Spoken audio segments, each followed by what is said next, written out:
네, 시사콜콜 2부에서는 앞서 말씀을 드렸듯이 우리 홍민철 기자, 강경훈 기자, 조한무 기자 세 분이 돌아가면서 그날 본인이 직접 취재한 내용을 가지고 와서 이야기를 해주는 시간을 갖겠습니다. 오늘은 홍민철 기자가 트럼프의 미친 짓에 대해서 이야기를 해주신다고요? 아니요, 미친 짓은 아니고 관세 전쟁. 아, 냉정하네.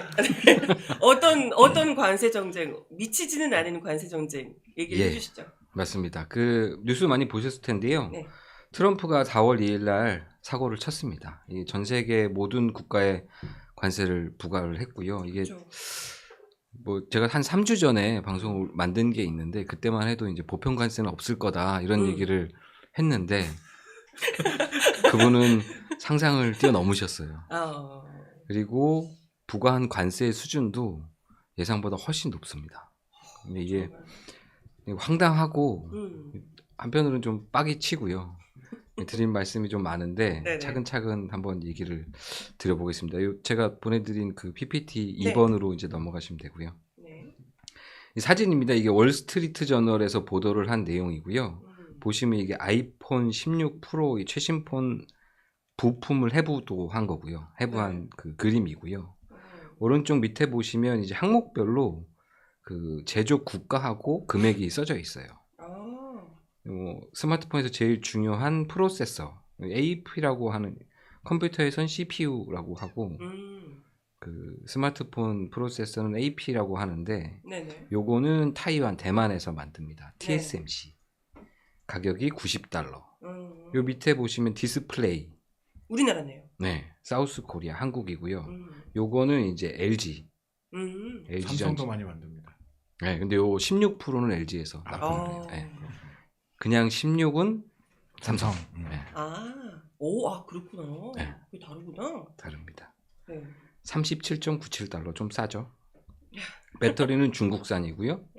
5G 셀룰러 모뎀 요게 그 한국인데요. 요게 한무 씨 아시겠지만 요 한국 제품은 아니고 한국이 만들어서 퀄컴인가요? 예, 퀄컴. 네, 퀄컴에 납품을 하면 그걸 여기다 갖다 집어넣는 방식입니다. 그래서 한국 제품이고 밑에 내려가시면 미국 메모리, 일본산 스토리지 이렇게 되어 있어요. 이걸 다 하면 $549다. 이런 걸 분석을 해놓은 거예요. 제가 말씀드리고 싶은 건 3페이지 보시면 그 가운데 정저우라고 혹시 보이십니까? ZHEONG.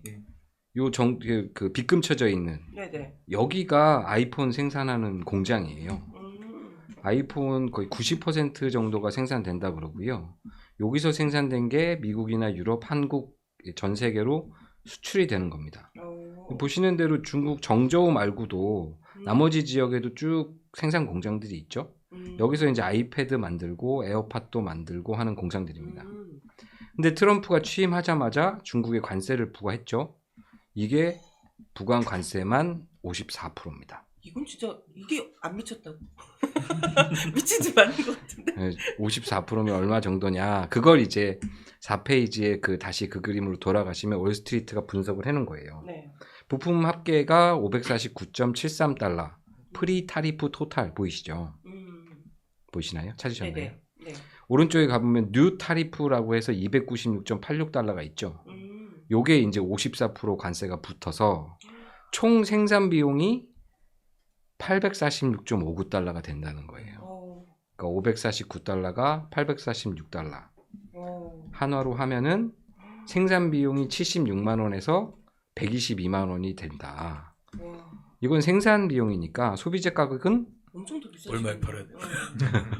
얼마에 팔아야 됩니까? 한 번씩 이거 200만 원은 아마 분명히 넘어갈 거고요. 5페이지 보시면 5페이지 넘어갑니다. 이게 정저우 공장은 중국에 있는데 회사는 대만 회사입니다. 아까 보신 그 빨간색 이름 폭스콘이고요. 이 폭스콘이 전 세계 최대 조립 회사예요. 그리고 애플한테 협력하는 최대 협력사입니다.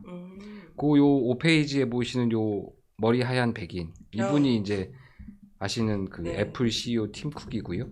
팀 쿡이 입고 있는 옷에 파란색 글씨가 써 있죠. 폭스콘. 이게 그 아래쪽 사진 에어팟 사진인데요. 이게 애플 제품엔 다 써 있어요. 이렇게 디자인드 바이 애플 인 캘리포니아, 어셈블드 인 차이나. 뭐 뜻이 그런데 그냥 메이드 인 차이나라는 얘기죠, 사실. 어셈블드인 차이나를 안 쓰는 경우도 꽤 있지 않나요? 그렇습니까? 네.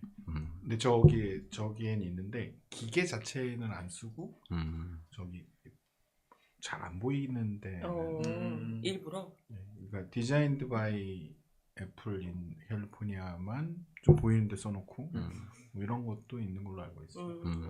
저 에어팟 이렇게 뜯어갖고 케이스 있어갖고 뜯어봤는데 써 있더라고요, 거기는. 있죠.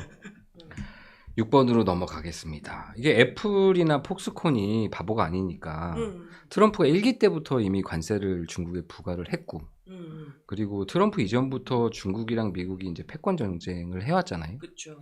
트럼프 지난 다음 바이든 정부에서도 관세가 더 강화됐습니다.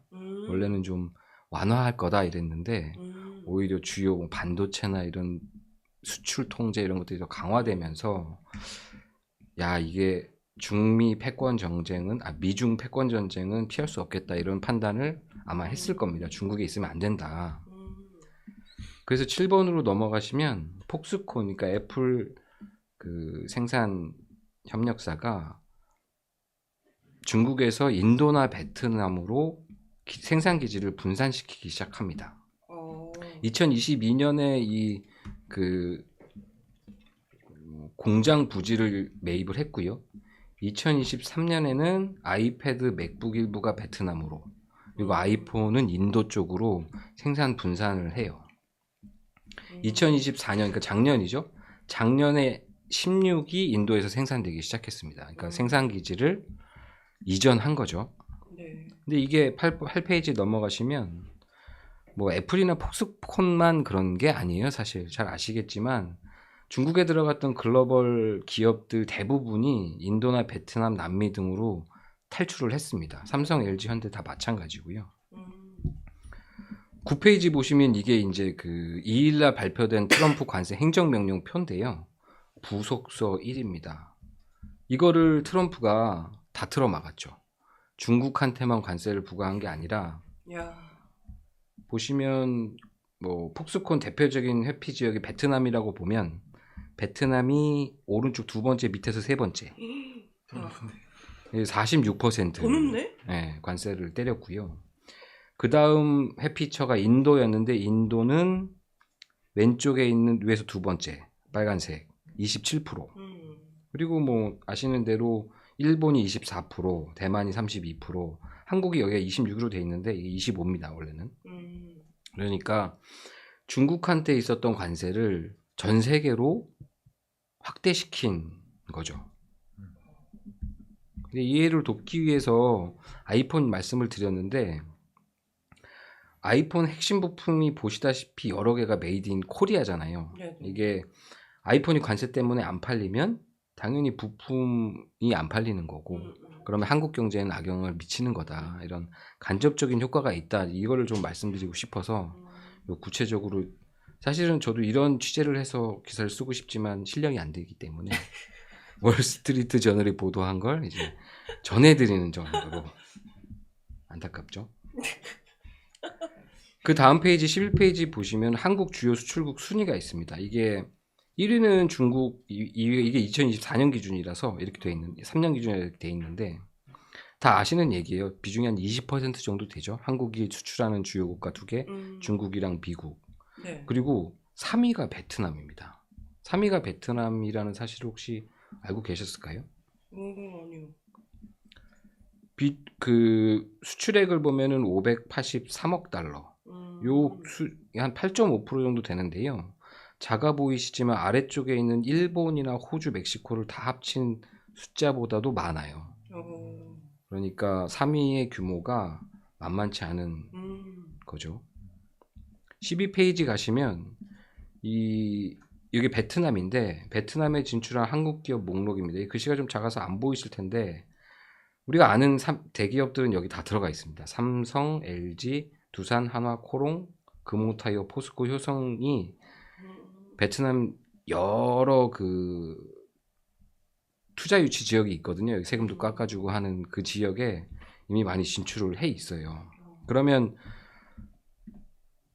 우리가 베트남에 뭘 수출하느냐 요걸 좀 보자는 건데요. 13페이지에 보시면 한국이 베트남에 수출하는 품목들이 1위가 반도체, 2위가 평판 디스플레이 및 센서, 그리고 4위가 무선 통신 기기 이렇게 돼 있죠. 요 얘기가 뭐냐면 한국에서 주요 부품, 그러니까 전자제품의 부품을 베트남으로 수출하면 베트남에서 그걸 조립해 가지고 수출을 한다. 이런 뜻을 이제 나타내주는 수출품 순이거든요. 14페이지에 보시면 이제 베트남이 그러면 어디다 이걸 수출할 거냐 조립을 해서 요걸 정리할 편데 뭐 미국? 예상하신 바대로죠. 1위가 미국이고요. 비중이 30%예요. 근데 아까 미국이 베트남에 관세 엄청 46%. 역시 배우신 분. 47%입니다. 47%. 그러니까 이게 46%였나? 46% 아니? 못 배우신 분. 에이 잠깐 깜빡한 거지. 그것도 못 배우셨다기까지. 배우셨다길래. 아무튼 47%. 다행이다. 못 배우신 분. 46%다. 뭐야? 왜 이래? 배우신 분. 둘 다 이상한 분. 아이고 참. 네, 그만들 하시고. 네네. 46%. 중국한테 관세를 54% 때리고 우리가 이제 아까 보셨듯이 중국한테 수출 굉장히 많이 합니다. 똑같은 구조예요. 중국에서 조립을 해가지고 중국이도 수출을 하고 그게 이제 대표적인 게 아이폰이죠. 베트남에도 마찬가지 구조. 이게 멕시코에서도 그렇고요. 인도에서도 그렇습니다. 그러면 한국이 미국한테 수출할 때 얻어맞은 관세 25%에 네. 한국이 나머지 수출, 그러니까 조립 공장들이 있는 국가도 수출해서 그 제품, 완제품이 미국으로 넘어가는 거에 관세. 그러니까 간접적인, 직접적인 영향이 굉장하다, 한국은. 이런 걸 좀 말씀드리려고 제가 정리를 좀 했고요. 네네. 뭐 한국 그 경제 성장률의 수출이 꽤 많은 비중을 차지하고 있다. 특히 요즘에 내수가 죽어서 수출에 의존하고 있다. 이런 얘기가 많지 않습니까? 그렇죠. 그러면 트럼프가 이렇게 관세를 때리면 얼마나 될 거냐. 그게 이제 15페이지에 각 그 기관들이 전망한 경제 성장률 수치를 정리를 해놨는데요. 2024년 11월에 현대경제연구원이 관세가 아주 안 좋을 경우에 시나리오별로만 몇 개를 쭉 했는데, 그러니까 뭐 미국이 중국이 얼마를 때리고 중국이 얼마를 보복을 하고 전 세계에 얼만큼 한다 이런 걸 이제 수준별로 수치별로 쭉 시나리오를 정리를 했는데 가장 안 좋았을 때가 언제냐 그러면 경제 성장률이 마이너스 1.1%포인트가 될 수 있다. 오. 올해 2월에 KDI는 기존을 원래 작년에 전망할 때는 2.0이었는데요. 2025년 경제 성장률이 2월에는 0.4%포인트를 내려서 1.6으로 전망을 했고요. 사실 한국은행이 가장 중요하죠. 한국은행도 같은 달에 작년에 11월에 1.9%였는데 올해 2월에는 1.5%로 마찬가지 0.4%포인트를 낮췄습니다. 가장 최근 수치는 OECD인데요. 3월 달에 여긴 0.6%포인트를 낮췄죠. 다 뭐 비고를 보시면 아시겠지만 관세 시나리오를 반영해서 낮췄다 이런 근거들을 들고 있는데 악몽은 지금부터죠. 이건 다 4월 2일 전에 나왔다는 거. 그러니까 트럼프가 이 정도로 심하게 모든 국가에 때릴 줄은 아무도 몰랐던 거죠.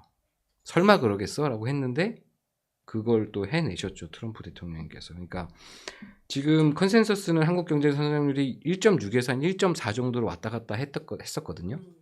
근데 이게 지금 이 정도로 되면 공금 선생님 이게 어디까지 내려갈 수 있는 겁니까 이게? 진짜 뭐 제가 OECD는 아니잖아요. 왜 또 화를 내시고 그러실까요? 뭐 더 낮아질 수 있겠죠. 아까 보면 이제 전망치를 0.4%포인트에서 0.5%포인트 사이로 조정을 했었던 거니까 거기에 절반만 더 플러스 한다 하더라도 1점대가 무너질 수도 있는 이런 전망치가 나올 수도 있는 거잖아요. 그러면 뭐 망한 거죠. 네. 네, 굉장히 망한 겁니다. 이건 정말. 근데 물론 이제 뒤에 말씀드리겠지만 여러 다른 조치들이 있을 거고 16페이지에 보시면 이제 이게 이제 아직 끝난 게 아니잖아요. 관세를 부과하겠다고 발표를 한 거고 이제 미국이 발표를 했으니까 나머지 국가들이 이제 대응을 한 차례죠. 네. 그 대응을 정리를 해놓은 거예요. 중국 셉니다. 네, 중국은 보복 관세. 네네. 부과를 10일부터 들어가요. 34%인가 보복 관세를 했는데 어젠가 오늘인가 트럼프가 34%를 철회하지 않으면 50%를 더하겠어라고 말씀을 하셔가지고 만약에 너무 폭군 아니에요? 너무 트럼프? 폭군이에요. 뭐라고 좀 한 말씀 좀 해주세요.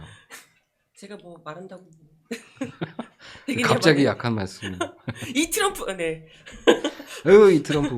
그러면 중국한테 부과되는 거는 트럼프 정부에서만 해도 100.4%, 104.0%가 되는 거죠. 미쳤다. 그러니까. 이러는데 안 미쳤다고? 아유 참.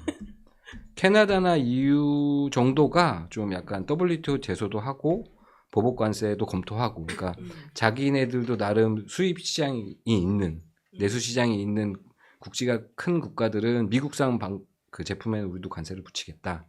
그리고 유럽 같은 경우는 뭐 다른 여러 비관세 장벽들 조치도 좀 얘기를 하고 있고요. 근데 사실 WTO 얘기가 나오긴 하는데 이게 실효가 있지는 않겠죠. 이미. 답답한 거는 이제 동아시아 3국인데요. 일본, 한국, 대만. 뭐 그냥 협상을 잘해보자 이런 정도 수준입니다. 지금 그 한국통상교섭본부장이 지금 미국에 가 있을 텐데 사실은 그냥 좀 늦더라도 아무것도 안 했으면 좋겠어요. 저는 그냥 이게 무슨 한덕수 총리 대통령 권한대행 밑에서 어떤 협상을 한다는 것 자체가 사실은 좀 정당성이 없으니까 그냥 가만히 있으면 좋겠다 이런 생각이 좀 듭니다. 가만히 있다가 더 뭔가 얻어받는 건 아니겠죠? 더 얻어맞을 수도 있고요. 근데 뭐 이상하게 아직 퍼주는 것보다는 낫죠. 우선 협상 범위에 들어있지 않을 거예요. 근데 미국 입장에서도 거기 대통령 없잖아. 그치. 나중에 얘기해. 뭐 이렇게 될 수 있을 거고. 엊그저께 백악관 발표는 이제 50개국이 협상 신청을 했다. 그러니까 그렇죠. 번호표 50개 나눠주고 지금 이제 기다리고 있겠죠. 뭐 우리나라 통상교섭본부장이 가가지고 그쪽으로 우리나라로 치면 뭐 이렇게 뭐 주무관, 사무관 뭐 이런 사람 붙잡고 그러진 않겠죠. 그건 잘 모르겠는데 아무튼 여러 일을 하시겠지만 가급적 협상을 뭐 이렇게 주도적으로 하거나 그러진 않았으면 하는 마음이 한편으로 들고, 한편으로 말씀하신 대로 너무 늦어가지고 좀 그냥 굳은자 돼버리는 거 아니야 이런 우려도 좀 들고 그런 상황입니다. 여기까지 정리를 했는데요. 이게 요즘 유행하는 단어가 있습니다. 자유무역의 종말. 미국이랑 중국이 무역 패권 전쟁, 패권 다툼을 넘어가지고 트럼프는 이제 전 세계 대상으로 무역 전쟁을 이제 선언한 거죠. 뭐 최근 한 4, 50년 동안 전 세계 글로벌 무역 시스템을 파괴하겠다. 보호 무역주의로 돌아서겠다. 이런 건데요. 시스템이라는 게 이제 운영하다가 보면은 문제가 생기면 이제 바꿀 수도 있는 거고, 아니다 싶으면 여차하면 뒤엎을 수도 있는 건데, 이런 방식이면 좀 곤란할 것 같아요. 이게 트럼프 대통령이 왜 이런 짓을 하고 있는 거냐라는 인식을 제가 잘 몰랐는데, 뭐 저만 몰랐겠죠. 다른 분들은 다 아셨을 텐데. 관세 4월 2일 발표할 때 로즈가든에서 연설을 제가 처음으로 트럼프 연설을 풀로 다 봤는데 영상을 잠깐 시청을 해주시죠. 네네. For decades, our country has been looted, pillaged, raped, and plundered by nations near and far, both friend and foe alike. American steel workers, auto workers, farmers, and skilled craftsmen. We have a lot of them here with us today. They really suffered gravely. They watched in anguish as foreign leaders have stolen our jobs, foreign cheaters have ransacked our factories, and foreign scavengers have torn apart our once beautiful American dream. 네, 이런 내용의 영상을 제가 준비를 해서 보시고 오셨고요. 네네. 저는 솔직히 눈과 귀를 좀 의심을 했어요. 이게 무슨 황당한 소리냐. 애플이 중국 정부한테 꼬셔을 당해가지고 정적으로 간 게 아니잖아요. 인건비가 싸니까 넘어간 거거든요. 미국이 뭐 노동자 임금이 비싼데 그쵸. 중국으로 넘어가고 중국이 비싸지면 베트남, 인도로 넘어가고 이런 게 국제 질서다라는 걸 주도했던 데가 미국이고 그 미국의 대통령인데 갑자기 갑자기 유린당하고 우리가 뺏겼다. 나 이런 게 정말 공금 선생님 이거는 네. 이 트럼프의 이 발언은 어떻게 봐야 됩니까? 저는 굉장히 정확하게 보고 있다고 생각하는 편이에요. 역시 트럼프 대통령은 정확했어요. 그러니까 뭐냐면 미국의 전략이 한 40년? 신자유주의 시대가 한 4, 50년 됐잖아요. 그러니까 이걸 이제 글로벌 밸류 체인을 만들어 왔다 이렇게도 평가를 하거든요. 이제 관세 장벽을 낮추고 관세 장벽을 낮췄다는 얘기는 국가 간에 이제 물류가 이동하는 것에 어떤 허들이 없다라는 뜻이 돼요. 그러면 이제 아까 얘기한 대로 어느 나라에서 생산을 하든지 간에 그 부품 가격만 나오게 되는 거죠. 그러니까 국가 간 이동에는 자유롭게 되니까. 그러면 미국에서는 아까 얘기한 대로 디자인드 바이만 하고 디자인만 하고 얘의 칩을 내가 설계할게. 그러니까 아까 TSMC가 이제 제공한다고 하잖아요.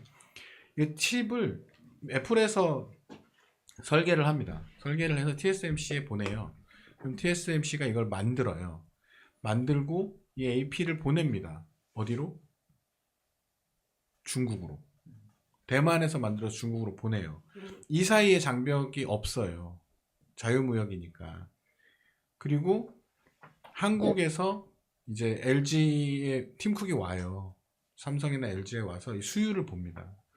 이 정도 디스플레이면 된 것 같아요. 그리고 이제 계속 테스트를 하거든요. 이 정도의 수율이면 넘기면 될 것 같아요. 라고 해서 LG하고 삼성이 디스플레이를 만들죠. 그리고 얘를 보냅니다. 어디로? 중국으로. 그러니까 이런 밸류 체인을 만들어 온 거거든요. 그러니까 이게 뭐 비단 그 애플만 그런 게 아니고, 그러니까 LG나 삼성 전자제품 만드는 회사들은 주요 기지가 이제 베트남입니다. 그리고 현대차는 예를 들어 미국의 조립 공장도 있지만 멕시코를 주된 조립 공장으로 삼습니다. 그러면 한국에서 주요 부품을 만들어요. 그리고 이게 한국의 자동차 부품 실력은 전 세계 탑 클래스거든요. 그러니까 현대에 납품하고 있는 그 부품 회사들. 그러니까 이 회사들이 현대에 직접 납품하지 않고 그냥 미국으로 보내버립니다. 이게 미국이 수입하는 거거든요. 그러니까 이런 과정을 통해서 미국에 있는 기업들은 돈을 많이 벌었어요. 애플이나 이런 회사들이 돈을 많이 벌었고, 이런 과정을 통해서 미국의 경제가 버텨온 거죠. 성장해 온 겁니다. 왜냐면 그런 기업들은 돈을 벌었으니까.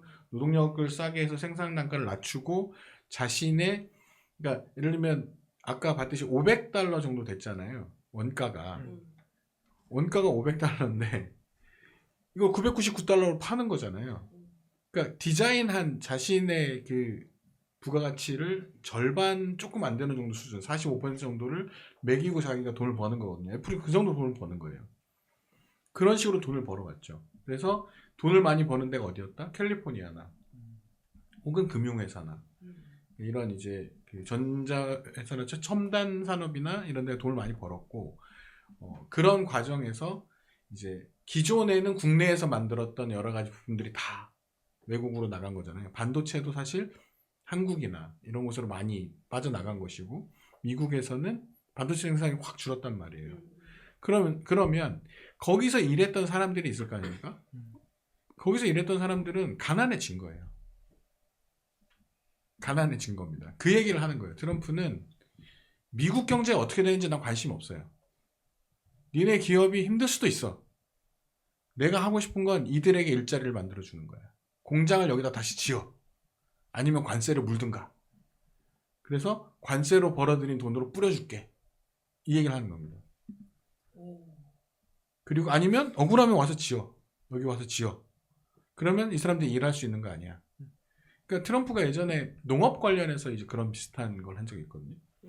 농업 이제 관세 전쟁을 하면서 농업이 이제 많이 무너졌을 거 아닙니까? 미국의 이제 중국의 보복 관세도 당하고 뭐 이러면서 이런 과정에서 농업이 미국의 농민들은 주로 공화당 지지자들입니다. 그런데 그들을 굉장히 희생할 수밖에 없었어요. 관세 전쟁을 하면 희생이 되니까.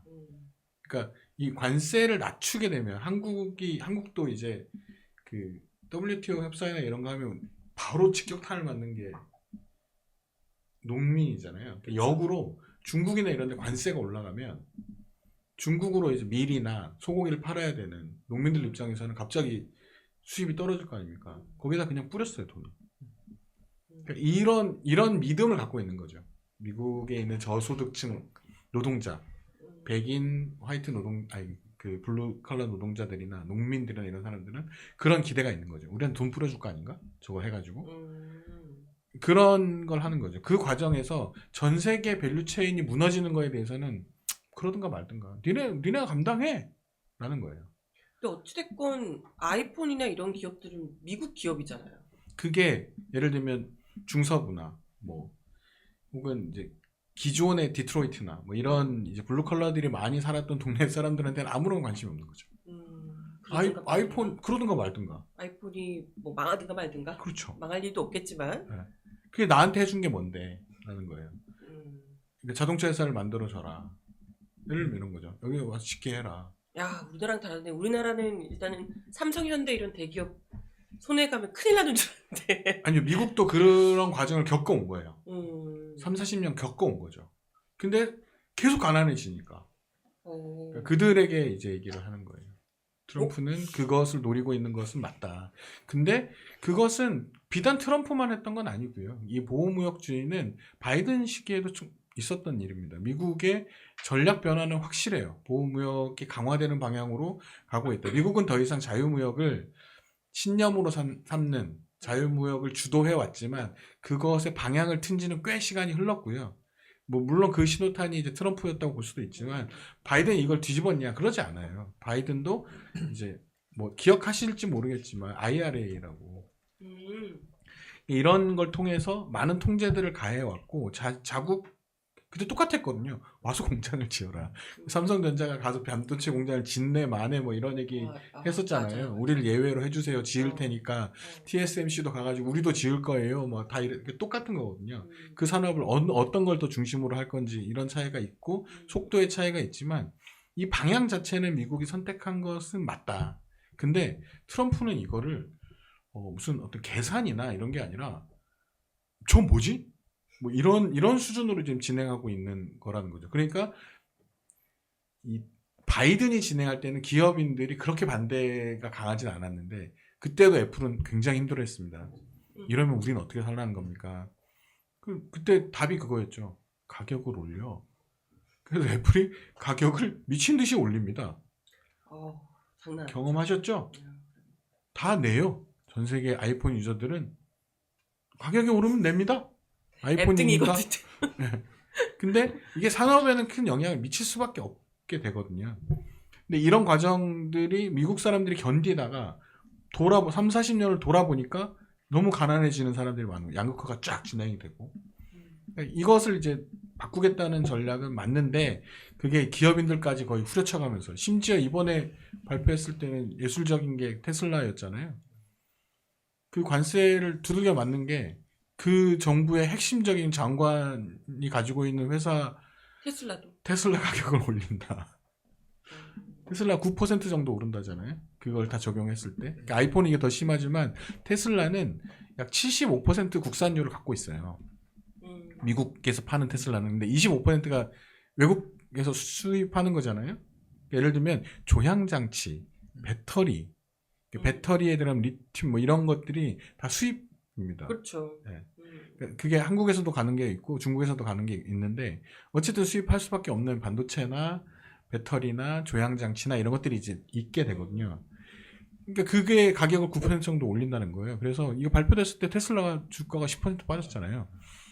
그러니까 이게 도대체 누굴 위한 거냐 이게 되죠. 근데 그것에 대해서 적어도 그 정권을 같이 만들고 있는 정책가들 중에는 그런 생각하는 거죠. 저소득층 노동자들과 농민들은 동의할 가능성이 있다. 근데 어찌됐건 그러면 뭐 우리는 타국에서는 물론 반대가 심하지만 그 얘기를 듣자 보면 뭐 자국 국민들 특히나 이제 지지층에서는 굉장히 큰 지지를 받겠네요. 근데 기업이 망할 위기로 지금 가고 있으니까. 망하든가 망하든가라면서요. 아니 그 아니, 기업들이 뭐, 어쨌든 애플이 뭐 망하겠어? 테슬라가 망하겠어? 뭐. 안 망하지 않을까? 나가겠어요? 뭐 관세가 어떤 효과를 부를 것이냐 이거 경제적 효과 그것에 대해서는 뭐 여러 가지 예측들이 있는데 그걸 뭐 쉽사리 절망하는 사람들도 뭐 이렇게 맞을 거라고 생각하는 것 같지도 않고요. 그냥 이럴 거다 저럴 것 같다라는 의견만 제시하는 거고 정치적으로는 뭐 공금 선배가 얘기한 대로 뭐 그런 타겟팅과 그런 전략이 먹혀들 수 있을 것도 같아요. 그 먹혀드는 어떤 스킬 이런 또 다른 하나가 이제 그 22번에 있는 그 미국 재정적자 지출 추이인데요. 트럼프가 관세를 외치면서 하는 말이 또 하나 있습니다. 네. 재정적자를 줄이겠다. 이 재정적자를 줄이려면 세금을 내야 되는데 그 세금을 왜 우리가 내냐. 아까 보셨던 영상에서처럼 우리를 유린한 외국이 내게 하자. 그게 관세다. 관세는 세상에서 가장 아름다운 단어다. 이거 많이 들어보셨죠? 근데 제가 생각하는 건 그 재정적자를 우리가 늘린다는 거예요. 자기들이 썼어요. 보시는 표가 연방정부 전체 지출이랑 국방비, 사회보장비 추이입니다. 2015년부터 25년까지 이제 정리를 한 건데요. 10년 전에 비해서 전체 지출은 3조 6천억 달러에서 6조 5천억 달러가 늘어났죠. 1.7배가 늘었어요. 국방비, 사회보장비를 합치면 전체 지출 40% 정도 되거든요. 이 40% 정도 되는 금액이 2015년 국방비 보시면은 5,980억 달러잖아요. 2025년에 7,720억 달러가 됩니다. 사회보장비는 8,820억 달러에서 1,831조 3,800억 달러가 되죠. 그러니까 계속 늘어요. 게다가 표를 보시기 좀 어려우실 텐데 2020년에 특별재정 지출이 시작되는 거 보이십니까? 0000되다가 요 시기가 어땠냐면 코로나 딱 터지고 나서 현금 지급을 굉장히 많이 했잖아요. 사실상 전 국민 뭐 논란이 많이 있었지만 꽤 높은 수준의 그 소득을 갖고 있는 사람들한테까지 현금을 지급했단 말이죠. 이게 2조 달러예요. 2조 달러면은 하나로 2,800조입니다. 2,800조. 28조 아니고요. 이걸 2년 연속. 그리고 3년 차에는 절반으로 줄긴 했지만 어찌됐든 1,400조 원 정도를 지급을 한 거예요. 이거는 그 산업별로 지원됐던 어떤 금융지원책들 있죠. 그런 거가 빠진 수치거든요. 현금 지원만 지금 내놓은 거예요. 돈을 이렇게 펑펑 쓰니까 그 오른쪽에 칸에 있는 재정 적자가 이제 2조 9,300억 달러, 29조 3천억 달러가 되는 거죠. 근데 그거 그렇게 돈을 많이 썼으면 세금을 걷어야 될 거 아닙니까? 23번 보시면은 이게 뭐 정리할 필요도 없는 얘기죠. 다 알고 있잖아요. 트럼프 들어서서 이게 지금 법인세율 축소된 건데요. 원래는 누진세였습니다. 수익이 0달러부터 5만 달러 있으면 세율이 15%. 그리고 이제 25%, 34%, 최고 세율이 35%까지 올라갔어요. 근데 이걸 트럼프가 21% 일괄 적용으로 바꿔버렸습니다. 그러면 최고 세율을 두드려 맞고 있는 글로벌 뭐 IT 기업들 이런 사람들은 어마어마한 절감 효과가 나타나는 거고. 그때 그런 걸 했었죠. IT 기업들의 상당수가 민주당 지지자들이니까 내 세금을 깎지 마라. 제발 우리 세금을 깎지 마라. 특히 이제 개인 세율에 대해서는 아예 그냥 거부하겠다 뭐 이런 얘기도 하고 그랬었죠. 그러시더니 이번에 당선되니까 베이조스 분 쪼르르 달라 이런 얘기 하면 안 되지. 그 다음 페이지 24페이지 보시면 개인 세율도 축소를 시켰습니다. 그러니까 0달러에서 9,000달러까지는 세율이 10%였는데 이게 9,200달러, 200달러에 올렸죠. 자세히 보시면 아실 겁니다. 수치들이 구간별로 소득 수치들이 조금씩 올라가요. 그리고 2단계부터는 세율도 조금씩 낮추시죠.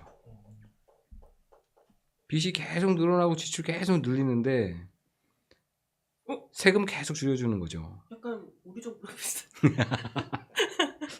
우리 정부는 쓰는 것도 줄이고 세율도 줄이고요. 네. 그러네요. 얘네는 돈을 잘 버니까 뭐 전체 세수는 그렇게 막 큰 차이가 나지는 않는데 어쨌든 개념적으로 빚이 늘어나면 지출을 좀 줄이고 조정하는 방향을 해야 되는데 그걸 안 했다는 거죠. 쓴 비용 중에 상당 부분이 국방비 아닙니까? 이 국방비를 다 어디다 썼어요. 이 전 세계 항공모함 굴리면서 자기네들 말 안 듣는 사람들 때려주고 뭐 이랬 CIA 굴리고 이랬던 CIA는 국방비로 굴리는 게 아닐까?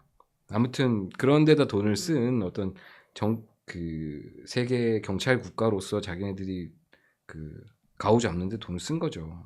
그래놓고 갑자기 너희들이 우리를 유린했으니 관세로 우리의 재정 적자를 메꿔라는 얘기를 그냥 삥 뜯는 거 어떻게 아니에요? 할 수 있냐? 삥 뜯는 거 아닌가 이 정도는? 그렇죠. 그렇죠. 그냥 패권을 이용해서. 삥 뜯는다고 말을 할 수는 없으니까 보좌관이라고 생각을 해보세요.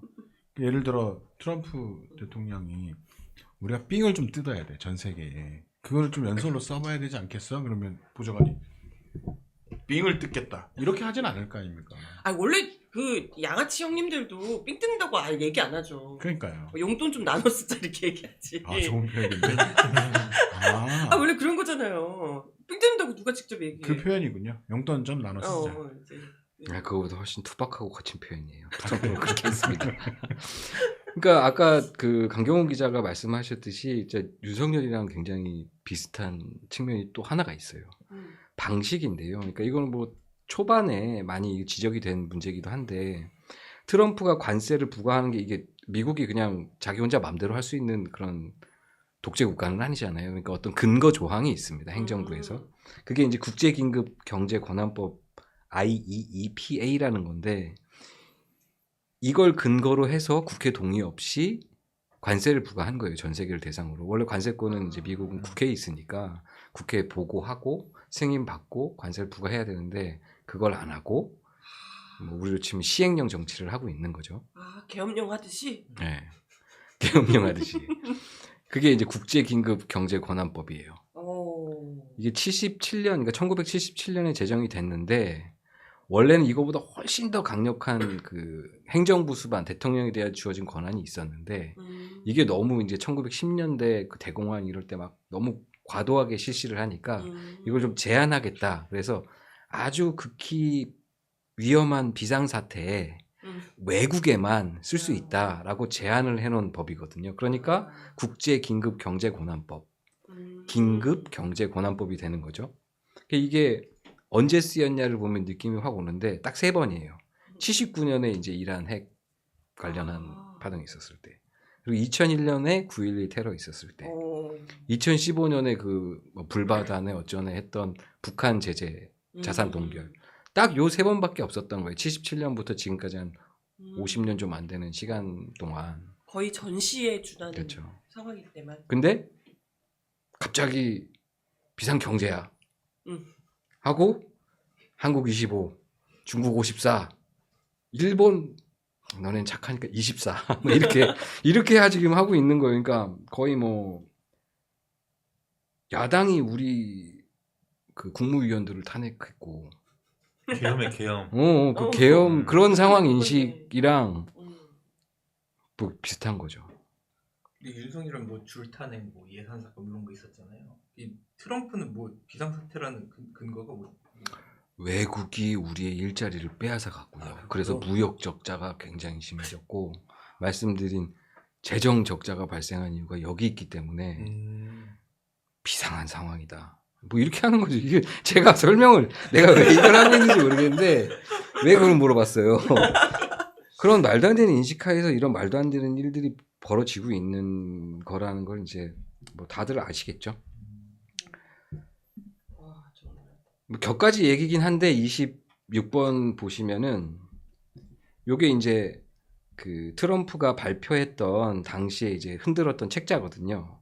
요게 뭐라고 써 있냐면 그 무역 장벽 포린 트레이드 베리어스라고 해서 매년 발간하는 보고서인데 여기에 이제 세계 각국이 갖고 있는 비관세 무역 장벽들을 정리를 해요. 그걸 쭉 정리를 해놓으면 매년 발간이 되고요.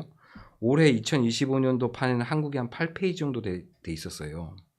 이게 이제 관세 발표 직전, 그러니까 3월 말쯤에 이게 발표가 됐거든요. 그러니까 한국 언론들도 이걸 되게 집중을 했죠. 왜냐하면 트럼프가 관세 플러스 비관세 장벽을 계산해서 너희들과의 상호 관세를 매기겠다라고 발표를 이미 했으니까요. 그러면 그 근거가 되는 건 이 보고서일 거다라고 했어요. 그래서 사실 저도 이거를 열심히 공부를 했거든요. 게다가 5년치 주제를 한 21가지를 뽑아가지고 다 하나씩 이렇게 뭐 전문가도 이렇게 해보고 있었는데 정작 발표한 건 진짜 27페이지에 제가 작년 거를 정리를 해놓은 건데 글씨가 작죠? 안 보셔도 된다는 거예요. 이게 쓰이질 않았습니다. 28페이지에 이제 USTR이 내놓은 이 수학 공식인데 이게 뭔가 복잡해 보이지만 굉장히 간단합니다. 황당해요. 수학 공식? 네, 이거 28페이지의 네. 아래쪽에 이걸 이상한- 세모를 뭐라 그래요, 이거? 증가? 증감. 증감 TI는 뭐분의 뭐잖아요. 이 뭐분의 뭐가 뭐냐면 미국이 관세 대상국으로부터 수입한 상품 총액이 있겠죠. 수입 총액. 거기서 적재 금액, 적자를 본 금액이 있겠죠. 자기네가 수출하고 남은 네네. 적자 금액. 그걸 나눠요. 그 표입니다, 이게. 뭐 이렇게 말씀드리면 얼만큼의 적자를 받냐. 그렇죠, 실제로 그렇죠. 그냥. 한국을 예로 들어볼게요. 미국이 한국으로부터 수입한 총액이 1,330억 달러. 그리고 자기네가 본 적자가 662억 달러. 그러니까 그걸 나눠 버려요. 그러면 대충 때려도 50% 정도 나오죠. 그 50%가 내가 손해 본 만큼이 너희의 무역 장벽이다라고 한 거예요. 우리는 친절하니까 반 나눠 줄게. 이렇게 한 거예요. 근데 반 나눠 줄게까지만 그 친절을 알겠는데 그 50% 자기네가 적자를 본 그 50%가 어떻게 상대국이 우리를 대한 적자 그 무역 장벽일 수 있냐고요. 한국이랑 미국은 FTA예요. 모든 공산품은 관세가 없어요. 미국이 한국에 수출하는 자동차도 없고 한국이 미국에 수출하는 자동차도 없고 아주 조금 남아 있거든요. 그게 이제 아까 제가 말씀드렸던 그 27쪽에 있는 USTR 보고서인데 굉장히 협소합니다. 소고기도 그 30개월령 이상 말고는 사실상 없고요. 그리고 뭐 부속물들 뭐 이런 게 좀 있긴 한데 감자 좀 조금 있고 그리고 한국의 IT 보안 그러니까 뭐 국정원 보안 시스템 이런 거를 우리가 잘 해야 되잖아요. 그러니까 그 체계를 만들어 놓은 규정집 같은 게 있습니다. 이 규정집을 지켜야 우리가 보안을 지킬 수 있기 때문에 우리한테 납품할 그러니까 프로그램을 납품할 업체들은 이 규정집에 따라서 만들어라고 해놓은 게 있어요. 한국도 꼼꼼한 나라입니다. 근데 그걸 계속 시비를 걸어요. 미국 업체들이. 아니 이건 국제 규격이랑 안 맞잖아. 뭔 상관이지? 그러니까 지도가 대표적입니다. 한국은 지도를 외국 기업에게 공개하지 않습니다. 아 그리고 구글맵이 안 되죠. 그렇죠. 가리는 걸 이제 전제로 해야 되는데 그래서 내비게이션을 적용을 못해요. 그러니까 안드로이드 내비게이션이 한국에 적용이 안 돼서 다 팀에 붙어요. 그런 게 있군요. 근데 그런 걸 저는 공부를 했거든요. 이게 발표를 하면 근거가 아이폰에 나이 찾기가 안 됐었잖아요. 맞다. 안 됐었어요. 지도가 공개되지 않아요. 지금 되잖아요. 돼요. 네, 그 풀린 것 같더라고요. 근데 그런 게 없이 그렇죠. 그런 게 없이 그냥 수입 총액, 적자 총액 나누기 2 친절하니까 절반 깎아줄게 25%라는 걸. 근데 이 수학 공식은 누가 무슨 근거로 만든 거지? 그 제가 말씀드린 걸 USTR이 각국에서 항의를 했을 거 아닙니까? 이건 무슨 근거야? 그러니까 이거야라고 말하는 건데 그 근거가 이거인 거고 누가 만들었냐 그러면 뭐 유력한 설은 그냥 트럼프랑 그 친구들이 야 계산하기 복잡하니까 간단하게 해봐라고 해서 나온 거. 그러니까 요 표를 보면 다 그렇게 돼 있습니다. 67, 39, 그러니까 29페이지에 트럼프가 이 발표한 표말에 예, 다 절반 딱딱딱딱 나누는 그렇게 돼 있어요. 그러니까 야, 근데 이렇게 공무원들도 이거를 하면서 되게 자괴감이 들었겠다. 그러잖아. 피지를 받은 거 아니야 그냥 이렇게 하라고. 이걸 뭔가 근거 있는 것처럼 설명을 해줘야 될 거 아니에요. 나름 그러니까 미국이 일본에 대해서는 한국보다는 덜 적자를 보고 있었던 거군요. 약간의 차이가 있지만. 그래도 별로 아 관세가 그렇죠. 차이는 한국은 아니고. 50%, 역으로 보면, 예. 일본은 46%니까 덜 적자를 보고 있었다. 그럼 미국이 흑자를 보면 어떻게 돼요? 돌려주나? 미국이 흑자를 본 국가에 대해서는 보편 관세 10%. 우린 친절하니까 관세를 안 매기진 않네요. 안 매기진 않습니다. 아니 그런 논리 이 논리대로라면 자기에게 흑자를 본 그런 훌륭한 친구에게는 선물이라도 줘야 되는 거 아닌가? 그건 제가 그 메일을 한번 써보도록 하겠습니다. 보편 관세가 선물이에요. 아 그래. 음. 10% 매기는 게. 사실은 미국이라는 국가의 큰 시장에 수출하는 것 자체가 너희의 큰 선물이겠지라고 생각하는 것 같아요. 그 한국은 뭐 여기서 또 뭐 그냥 아주 더 지엽적인 문제가 있었는데 트럼프가 들고 있는 이 29페이지의 표에 네. 25%라고 되어 있었는데 아까 위에서 쭉 말씀드린 진짜 행정명령, 고시된 행정명령 안에 부속서에는 26%라고 관세가 되어 있었어요. 이거는 이게 1%라면 엄청 크잖아요. 엄청 큰 돈이거든요. 아까 그 1330억 달러가 1%면은 13억 3천억 달러인데 그런 정도는 무슨 1조가 넘어가는 2조가 넘어가는 돈이니까 항의를 했겠죠. 그러니까 별다른 설명도 없이 대통령이 발표한 게 맞다 25% 뭐 이렇게 된 거예요. 공무원이 이걸 틀리면 이 계산을 틀리면 그러니까 제가 혼자서 보면서 이거 반올림을 절한 건가? 막 혼자서 그게 그렇게 큰 돈인데 그렇게 된다고? 뭐 이런 생각도 했는데 아무래도 근데 대통령이 직접 들고 있었으니까 자기들 좀 위신에도 요게 조금 더 그런 것 같아. 나았을 것이다. 그냥 내가 그죠? 쪽팔리고 말지. 대통령 쪽팔리가 그러지 않았을까. 말도 안 되는 상황 인식, 위법한 절차, 막 오타 나고 막 계산 이상하게 어설한 실행. 윤석열이랑 비슷하지 않아요? 그래서 미국에서 이렇게 한국 헌법재판관들 좀 그 약간 수입해달라고. 비슷한 게 있었잖아요. 의대정원. 의대정원. 그 왜 2,000명이냐. 면밀한 계산을 통해서 맞네. 2,000명이라고. 그 근거가 뭐냐. 면밀한 어. 검토와 분석을 통해서 2,000명이라고. 여기도 수학식 나왔을 수도 있어. 이상한 수학식 나왔을 수도 있어요.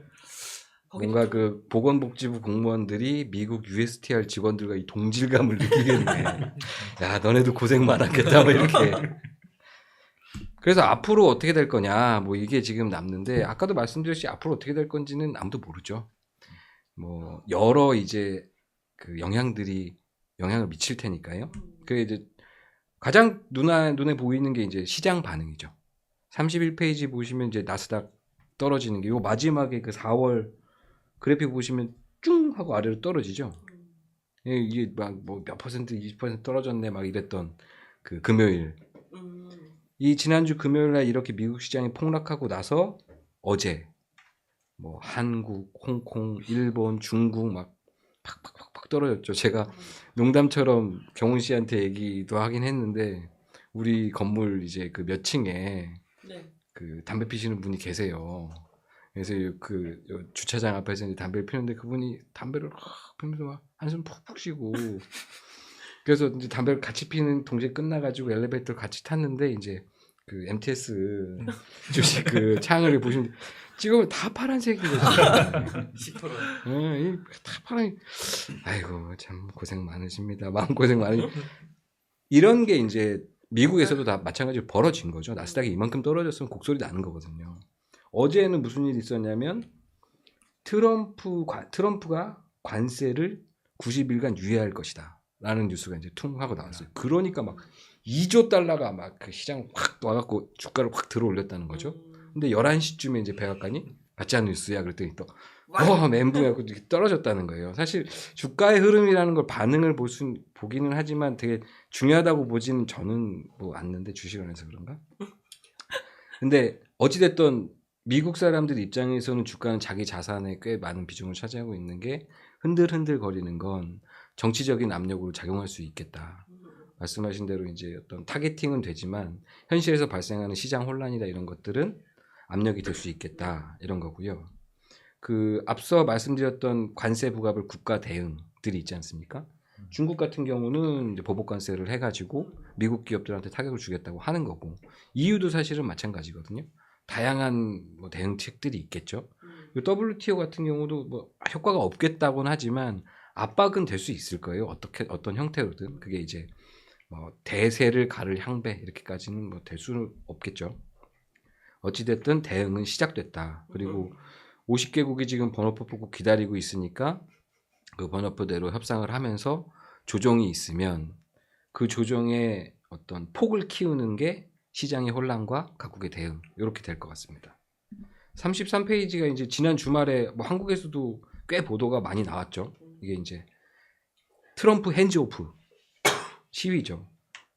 사실 엄밀히 말하면 여기에 나오신 분들의 상당수는 그 테슬라가 잘랐거나 자르려고 하는 그 공무원분들, 그분들이 이제 당연히 자기 이제 생존권이 달려 있으니 많이 나오셨는데, 그분들하고 그분들에 더해서 뭐 트럼프가 하고 있던 뭐 의료 지원 축소 정책이라든지 아니면 성소수자 탄압이라든지 뭐 이민자 탄압 이런 그 미국에 있는 민주 시민들이 꽤 많이 나오셨어요. 그 영상들 찾아보시면 그 뉴욕 그 거기가 무슨 간지는 모르겠는데 쭉 사람들 꽤 많이 이렇게 쭉 행진하시고요. 그리고 그 워싱턴 DC에 있는 그 뭐 어디에 탑 있고 물 있는 그 광장 같은 거 있잖아요. 그 앞에도 많이 모이시고 여러 국가에서 막 이런 거 생중계를 하셨는데, 요분들이 이제 진짜 희망이 될 수 있겠죠.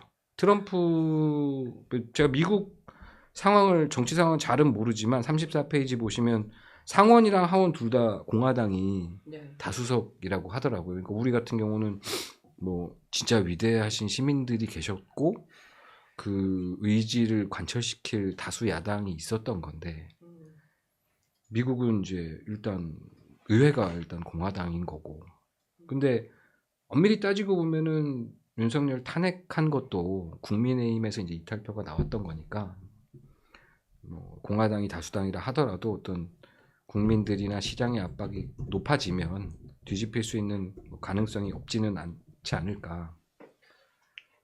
뭐 그런 생각을 희망적으로, 이게 지금 제가 말씀드린 이런 뭐 생각은 당분간은 언강생신이고요. 이 관세를 흔들어 놓은 트럼프가 꽃놀이패를 쥐었으니까 각국이랑 협상하면서 뭐 조금씩 뭐 너는 유예, 너는 올리고 뭐 너는 어떻게 하고 이런 아주 혼란스러운 상황이 계속 이어질 것 같다. 이게 뭐 윤석열 파면되고 그 다음 주 화요일에다가 저희 방송 처음 시작하는 첫 방송을 이런 아무런 뉴스. 이런 암울하고 재미없고 어리버리한 사람이 발제하는 내용을 해서 죄송하긴 한데, 아무튼 이런 내용이 글로벌적으로다가 진행되고 있다 정리를 해드렸습니다. 결국은 트럼프 이 관세 전쟁을 막을 수 있는 건 트럼프를 날리는 것밖에 없는 게 결론인가요? 못 날래요 거기는 지금. 너무 희망의 싹을 아. 닦고 거기도 수 뭐 있는 거지. 그런 분들 계실 수 있잖아요. 그 한동훈처럼 이제 그니까 그럴 수 있으니까. 너무 희망의 싹을 팀이 지난주에 이제 나왔던 이번 주인가? 네, 그렇죠. 이코노미스트 표지가 되게 재밌었어요.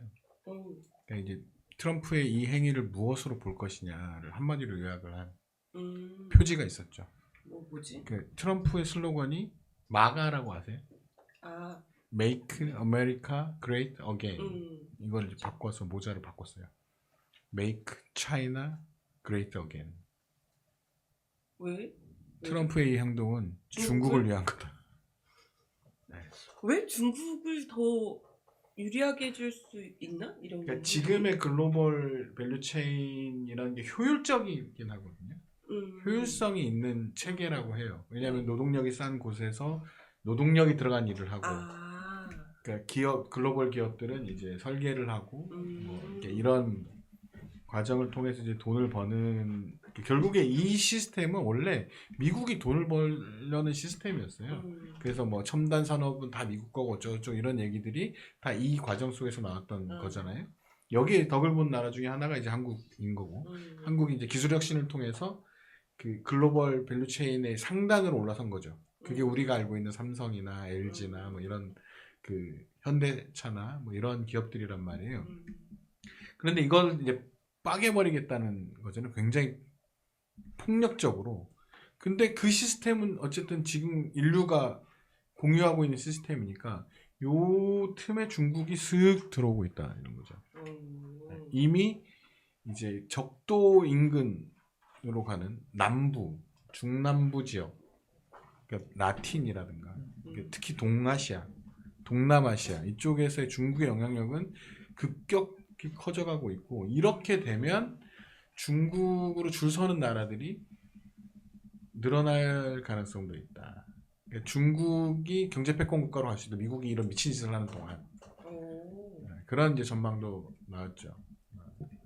그래서 뭐 중국이 어떻게 생각할지는 모르겠는데 뭐 농산물에 대해서 보고관세 뭐 미친 듯이 때릴 거고 결정적으로 지금 중국이 안 팔아 이런 이제 버티기를 슬슬 한다는 거예요. 주요 그 산업에서. 그러면 전기차가 대표적이고요. 그러니까 지금 시장이 커져가는 몇 개 산업 중에 하나가 이제 전기차인데 중국은 전 트럼프가 막았기 때문에 네, 이번 트럼프 말고 전 트럼프가 중국 2017 트럼프 관세 빠샥 중국이 안 팔아 이렇게 한 거거든요. 너넨 테슬라 사. 중국의 대표적인 전기차 회사가 이제 BYD인데 그 기간 동안 중국은 내수 시장에 엄청나게 펌핑을 했어요. 그러니까 이게 뭐 아시는지 모르겠는데 중국에서 내연기관차를 사려면 번호판이 안 나와서 엄청 오래 기다려야 돼요. 2년 기다려야 된다든가. 전기차는 바로 나옵니다. 그러니까 다 전기차를 사죠. 매연이 사라졌다고 하잖아요. 북경 이런 데는 싹 다 전기차여가지고. 그래서 중국 내수 시장으로 중국 기업이 엄청나게 커요. BYD 이런 회사가. 그리고 이제 글로벌로 나오기 시작했죠. 그러니까 원래 자동차 기업이라는 것은 전 세계적으로 만들어서 시장에서 승부를 보려면 북미 시장에서 승부를 봐야 됩니다. 그러니까 그렇게 성공한 기업들이 뭐 BMW도 그렇고 뭐 여러분이 알고 있는 토요타의 성장은 사실 미국 시장을 석권하면서 이 길을 따라간 게 현대차였거든요. 우리 토요타보다 좀 더 싸요? 안 사. 하다가 토요타만큼 좋은데 좋은 것 같아. 그러면서 쫙 미국 시장에서 이제 현대차 자리를 잡은 거거든요. 어떤 글로벌 자동차 회사가 성장을 하려면 북미 시장에서 승부 이게 핵심인데 중국이 이걸 거부해버린 거예요. 중국 전기차의 차세대 이제로 키우려고 했던 그 전기차 회사 BYD가 안 팔면 되잖아. 어디 팔 건데 중국에 팔 거야 그냥. 중국에 팔다가 이제 기술력 신이 모르시겠지만 한국에 별로 아직 많이 안 들어와 있으니까 테슬라급이거든요.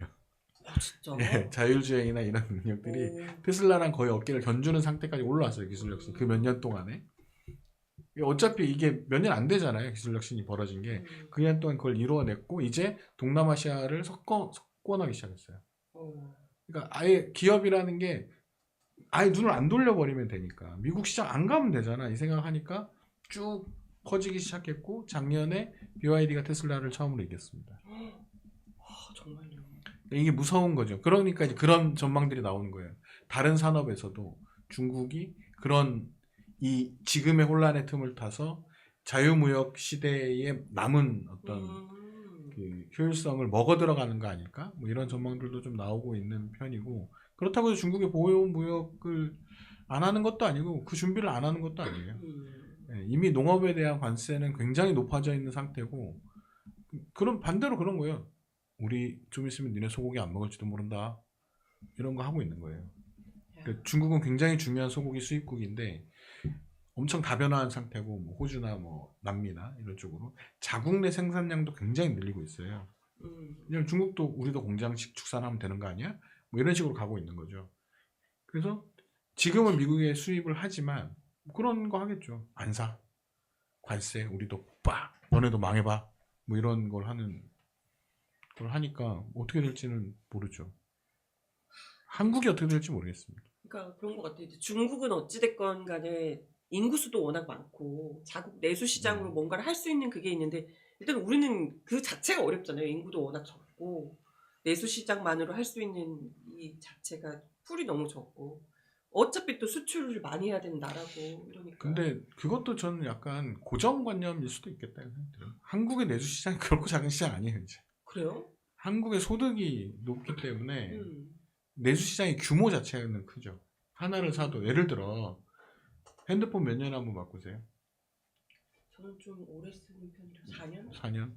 보통 한 2, 3년에 한 번씩 바꾼단 말이에요. 그거 100만 원 넘어요. 그치 그치. 근데 2, 3년에 한 번 그냥 100만 원짜리 뭐 이런 거 저런 거 막 사고 막 그러잖아요. 한국 사람들이 보통 이제 2년 약정 끝나면 막 바꾸고 이런단 말이에요. 맞아.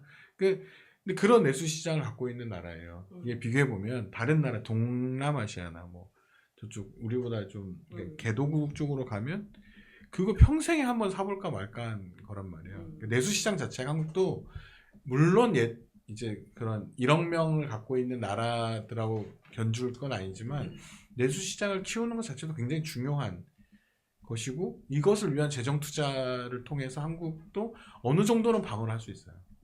네. 그래요. 우리는 수출을 해야 되는 거 아니야? 그게 다 미국 수출을 얘기하는 거거든요. 네. 사실은 수출도 다변화할 필요가 있는 거죠. 그러니까 이 미국에 골몰하는 동안 사실 동아시아에 더 진출을 하려고 노력을 했었고 그리고 뭐 아시는지 모르겠지만 한때 현대차는 중국의 차를 엄청 팔았습니다. 네. 투싼이 중국을 씹어먹고 다녔어요. 그거 저기 골프장 하나 내주고 뭐 거기에 사드 딱 들어오면서 갑자기 현대차가 투싼을 못 팔아먹어가지고 그래서 더 미국 시장에 골몰한 거거든요. 근데 시장이라는 건 계속 변해요. 변하기 때문에 그거에 대응할 그러니까 우리가 생각하는 시장이 다 미국 시장인 거죠 지금은.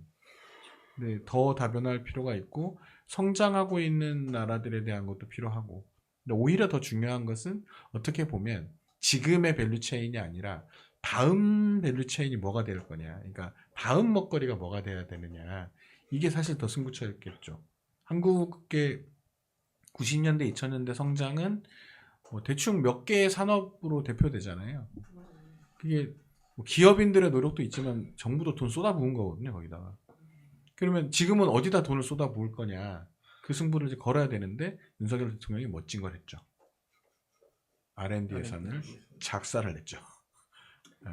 한국이 유망하다고 생각하는 몇 가지 산업 분야들이 있고 전 세계가 다 골몰하고 있어요. 거기에 이걸 누가 터트리느냐 뭐 이런 문제이기 때문에 그건 아직 모르죠. 뭐 바이오도 있고 뭐 여러 가지가 있는데 한국도 굉장히 많은 노력을 하고 있는 분야들이 있는데 오히려 그런 것들에 대한 고민도 좀 해야겠죠. 그러니까 그런데 돈을 좀 쏟아부을 필요가 있고 한국 과학자들 잘합니다. 네. 그러니까 그렇죠. 뭐 되게 암울하게 막 당장 무슨 큰일이 날 것처럼 제가 말씀을 드리긴 했지만 사실 현실은 그렇게 빨리 그렇게 망하지는 않고요. 망해도 천천히 망해요. 왜냐면 이제 망해도 천천히 망해. 지난달 통계에 보면은 수출이 최고를 음. 기록했잖아요. 그게 왜 그랬을까? 관세 맞기 전에 빨리 빨리 일단 갖다 놔. 뭐 이렇게 한 그러니까 관세 회피 전략. 현대차 같은 경우는 당분간은 우리 미국에서 판매하는 가격 올릴 생각 없다. 그러니까 지금 뭐 작년에 현대차 이익이 뭐 몇 조 났으니까 그걸 일단 낮추는 방식으로 해서 이 시기를 견디자. 또 다른 한편으로는 말씀하신 내수 시장이 사실 한국에 있는 글로벌 기업들 수출은 한국은 완성 제품을 수출하는 나라는 아니니까요. 다 제가 앞에 말씀드렸던 이런 부품재, 중간재들을 수출을 해서 이제 그 규모가 어마어마하게 큰 겁니다, 사실은. 이런 나라가 없어요. 한국, 대만, 일본 말고는 그런 나라 별로 없습니다. 뭐 전 세계 100 몇십 개국 중에 이렇게 제조업이 강한 나라는 없는데 그러니까 더 많이 두드려 맞게 되는 거고 사실 내수를 얘기할 때 요즘 가장 얘기가 많이 되는 건 이제 그 재정 투입인 거죠. 그러니까 한국에서 어떤 내수용 기업을 키우자 뭐 이런 얘기보다는 내수가 잘 돌아갈 수 있게 그러니까 우리가 알고 있는 뭐 이런 자영업자 그리고 소비 진작 뭐 이런 것들이 국내에서 돌아갈 수 있게 되게 다양한 패키지들이 있습니다. 그 뭐 카드를 긁으면 그거 일부를 쿠폰으로 준다거나 아니면 재정을 투입해서 여행을 보내준다거나 이런 것들은 막 복잡한 정치적 논쟁 없이 그냥 기재부에서 늘 해왔던 일이기 때문에 그런 것들을 쭉 하고 뭐 뭐 야당에서 얘기했던 것처럼 현금 지원도 저소득층 중심으로 하자. 그래서 쿠폰을 주자. 뭐 이렇게 하면 좀 그간에 위축됐던 내수가 좀 이렇게 커지고 그게 이제 다 종합해지면 아까 말씀드린 전체 시장이 출렁거리면서 미국 안에서 있었던 압박, 각국의 대응, 그리고 한국에서 기업들의 대응. 말씀하신 대로 중국만 BYD만 그렇게 하는 게 아니잖아요. 한국 현대차도 인도네시아 쪽 뭐 이런 데로 다 시장을 넓히려고 하고 있는 거고 그런 거에 좀 더 마케팅 비용을 쏟아부어서 거기서 판매량을 늘리고 당분간 저 트럼프 또라이가 하는 동안에는 좀 뭐 이익을 좀 줄이면서 가격을 유지하면서 버티고 아니면 판매량을 더 늘리기 위한 마케팅 비용을 투입한다거나 뭐 이렇게 막 여러 가지 한국 사람들 똑똑하니까 하고 이제 내수 차원에서 이렇게 잘 순환될 수 있게 재정을 좀 투입하고 그러면 이제 아까 처음에 봤던 우리가 컨센서스는 1.4인데 마이너스 가는 거 아니야? 이렇게 가지는 않을 거고 여러 가지 이제 대응책들이 나와가지고 중간쯤에 어딘가로 가긴 하겠지만 트럼프는 미친놈 같고 윤석열이랑 비슷하더라. 뭐 이런 그런 걸로 치면 좀 다행인 것도 있지 않나요? 이 어목해져 오는 이 시기에 그 윤석열 씨가 정치적 자살을 했다는 것은 그래서 좀 리더십을 갈아치우고 돈이 필요해? 그럼 재정 좀 투입합시다. 이런 얘기도 좀 할 수 있고. 그렇죠. 네? 그 세금 기업들 조금 깎아주는 대신에 세율은 좀 올립시다. 뭐 이런 얘기도 좀 할 수 있고. 그러니까 당분간 좀 깎아줄 테니 세율은 올리는 걸로 합시다. 돈 벌면 세금 많이 내세요. 뭐 이런 것도 좀 가능하고. 예를 들면 이제 정의선이나 이재용 같은 사람들 입장에서도 만나봤을 거 아니에요? 윤석열 씨를 몇 번? 같이 떡볶이도 먹고 그러는 거 그러니까 내가 무슨 얘기를 하는 거지? 뭐 이랬을까 이런 자괴감이 들었을 텐데 뭐 지금 만났잖아요. 그렇죠. 그 모 대표는 예, 그 시진핑 둘이. 만나고 와서 그분 만났던데. 지금 이재용 이런 사람들은 이제 시진핑도 만나러 다니는 거예요 지금. 그런 걸로 치면 리더십 교체는 어쩌면 한국 경제에서 그나마 이런 위기에서는 다행일 수는 있겠다. 정말 다행이죠. 예, 정말. 그런 생각도 좀 들어요. 윤석열과 함께 트럼프를 견딘다고 생각해 보세요. 그렇죠. 그분은 계속 2,000명의 그 목숨을 걸고 있을 테니까 다른 건 됐고 의사 2,000명만은 우린 산다 뭐 이런 생각했겠죠. 세금을 깎아라.